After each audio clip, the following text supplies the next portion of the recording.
सिकंदर बादशाह जी का ईस्वी सन खां अटकल 500 वर अॻे ईरान जे बादशाह दारा सिंध ऐं पंजाब फतेह कई ऐं संदसि हिकिड़ो सरदार पेशावर धारे घणा बेड़ा तयारु कराए सिंधु नदी तां संदसि छोड़ ताईं घुमी वियो।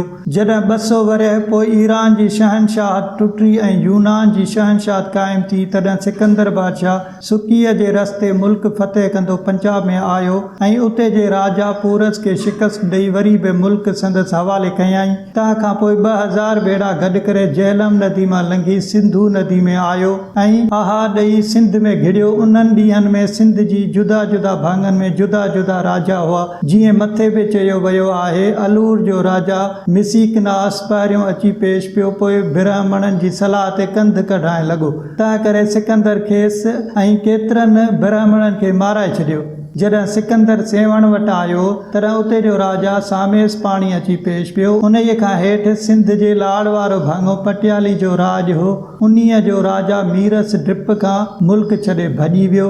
सिकंदर के ॾींहं उते गुज़ारे दरिया जे किनारे ते हिकिड़ो वॾो बंदर क़ाइमु करे पोइ जहाज़नि जे रस्ते अल हिंदीअ वारो फाट ॾेई सिंधु नदी जी छोड़ ताईं आयो।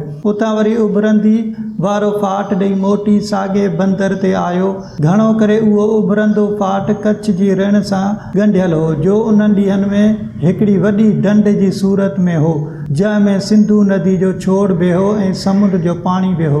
तंहिंखां पोइ सिकंदर बादशाह पटाली मां निकितो ऐं मकरान ऐं ईरान लंघी परते वियो ऐं संदसि दरियाही सरदार न्यारक्स पंहिंजा जहाज़ वठी रवानो थियो। हवा जी मुखालिफ़ हुअण करे हिन खे शाह बंदर